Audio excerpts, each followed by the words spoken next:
Do you have like a beauty face setting that takes 20 years off? Yes. You do?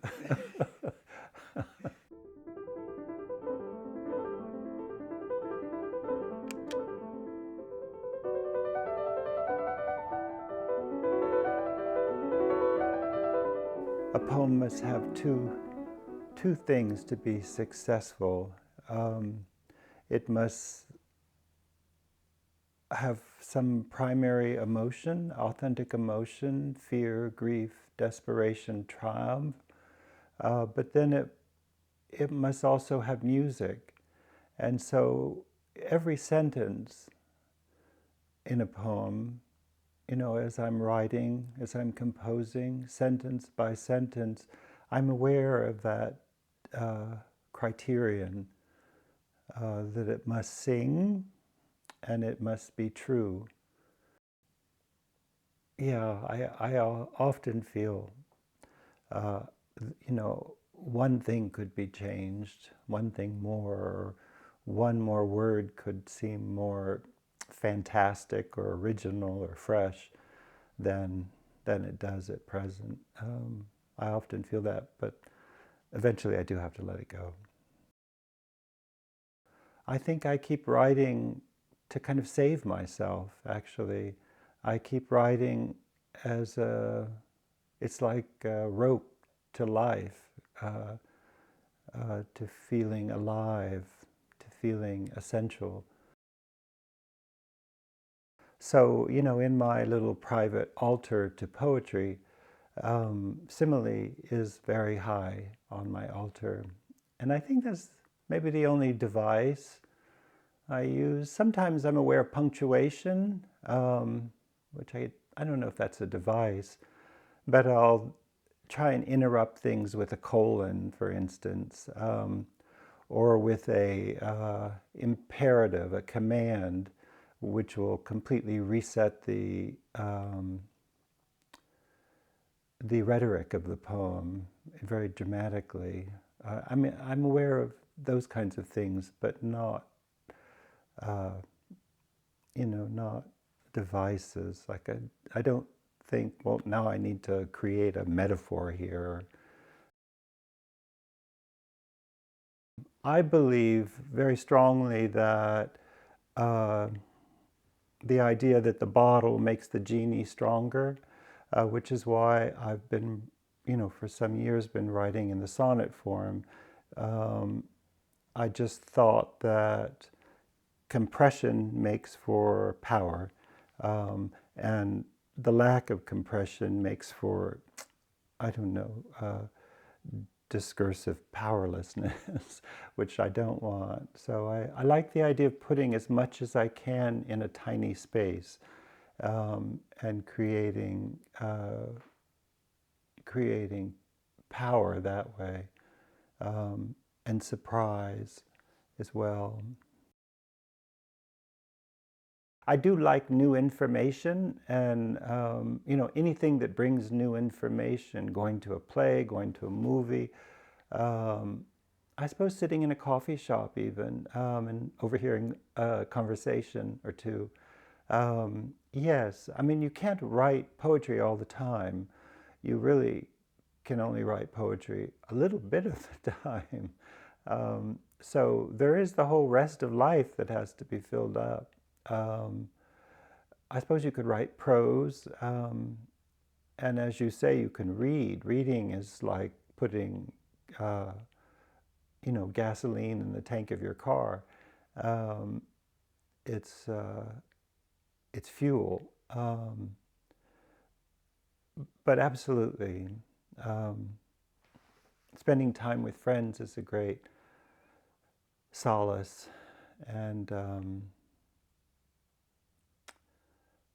nourishment to what goes on at my desk. Actually, I get ideas all the time from what friends say.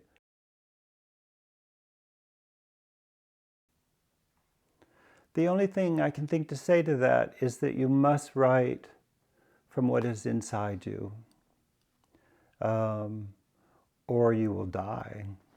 You will die as a poet, and you might die in real life. I mean, you must write, you must bring forth what is inside you. Um, that's the most important thing. Um, when I teach, my students are 18, 19 years old, my beginning students, and it takes them a while to trust one another enough to bring forth what is inside them. But that is the most important thing, really. Um, Otherwise, it's all just sort of like parlor games. It's like playing at poetry. Um, it can take 8 weeks sometimes in a 14-week semester for a young person to begin to trust, the classroom environment enough to bring forth what is inside them. I've been doing it now for, quite some time. So that meter, my meter for that is set very high. But when I was a young man, certainly, I didn't come out of the closet till I was 30 or so. So I used animals, for instance, or fairy tale or myth to write about autobiographical content. So that was another way to write. It was like using a mask to write about private autobiographical content. So there are other ways to do it. It's not like you have to be sensationally autobiographical. There are all sorts of artistic ways to write about deep emotion um, with a mask.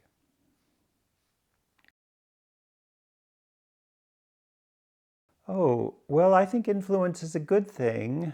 Um, when I was a young man, I had very, dis, you know, a half dozen teachers, let's say, each with a very distinct aesthetic.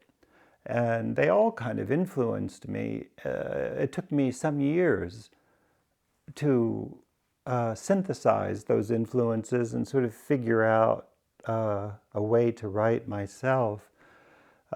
Gosh, when I was in my 20s, Merrill was really one of the most powerful influences on my work. As was Hart Crane. I loved Hart Crane.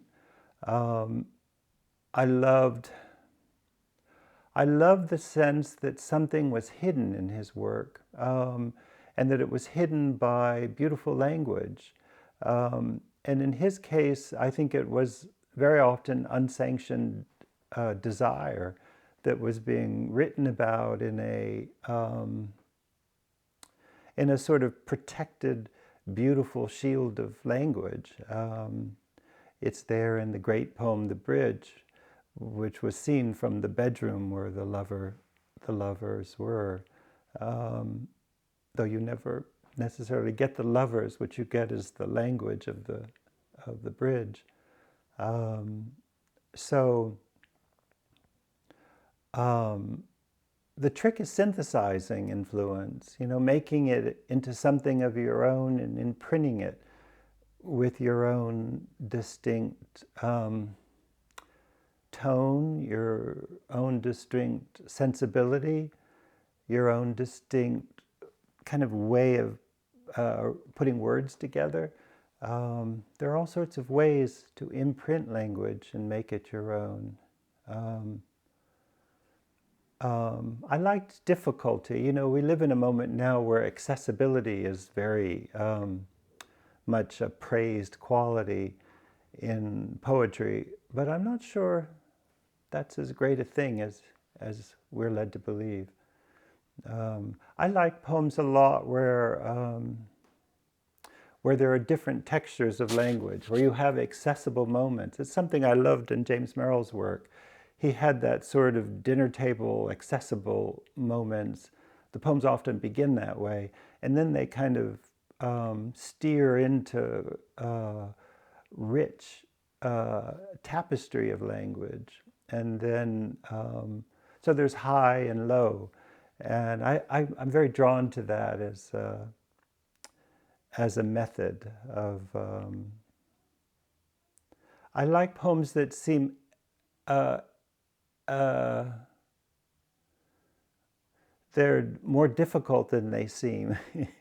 They seem pellucid, but in fact, that's the effect, that's the result of great control and mastery, as in a poet like Elizabeth Bishop, who's one of my favorite poets of the last century. I love her more than anyone really at the moment. Um,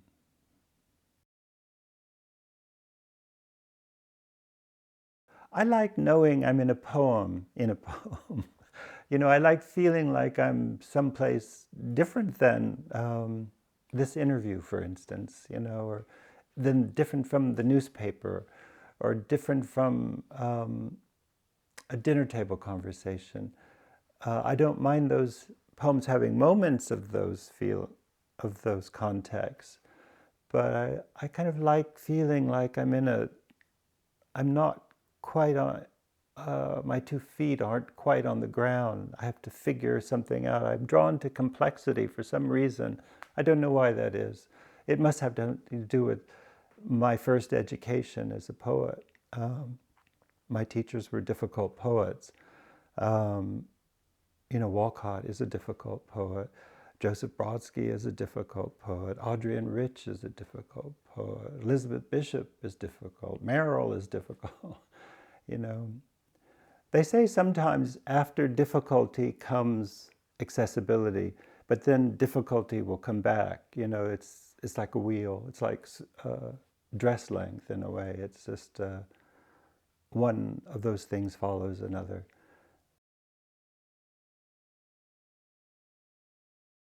As I age, the standard thing has become, more urgent.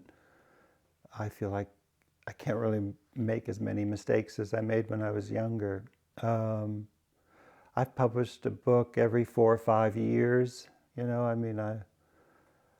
I'm 68 now. How many more books can I write, without repeating myself?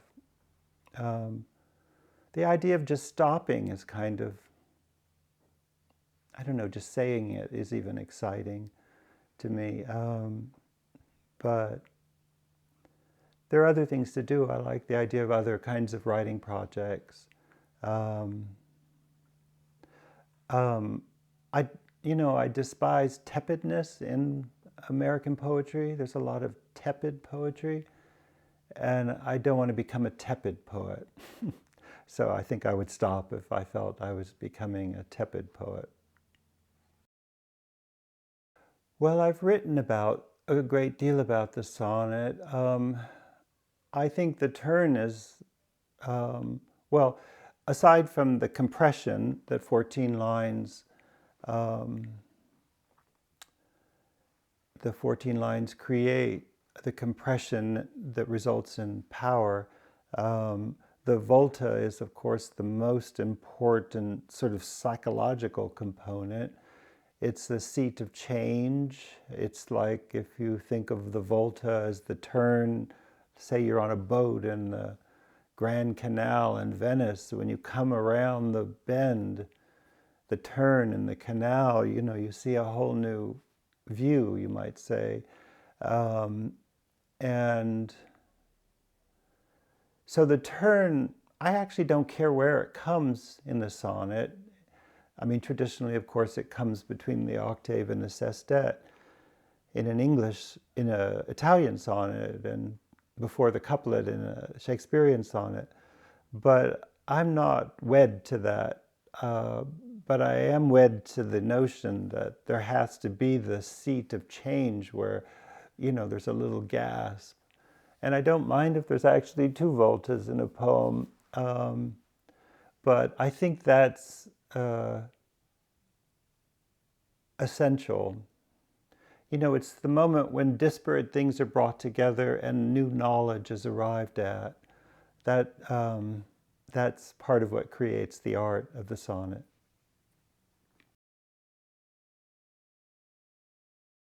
Uh, Poetry to me is like food. It's like, well, why is it important to eat?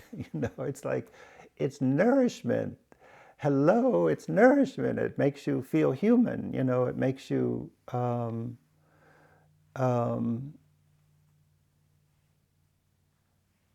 it makes you understand yourself. It makes you, it helps you to become yourself.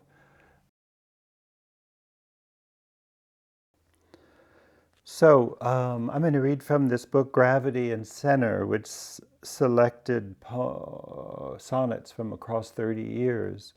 And these are kind of more recent ones. This is a poem called Keep Me, which looks back to the 1980s when I was a New Yorker and living in New York during the what we now call the AIDS crisis. Um, Keep me. I found a necktie on the street, a handmade silk tie from an Italian designer. Keep me, it pleaded from the trash. There's probably a story it could tell me of calamity days long ago. Then yesterday, tying a Windsor knot around my neck, I heard voices. Why have you got that old tie on? Suddenly Mason, Roy, Jimmy, and Miguel were pulling at my arms like it was the 80s again, a darksome decade with another hard right president. My lips were not yet content with stillness. We were on our way home from a nightclub. I adore you, Miguel moaned, but have to return now. Remember, death ends a life, not a relationship.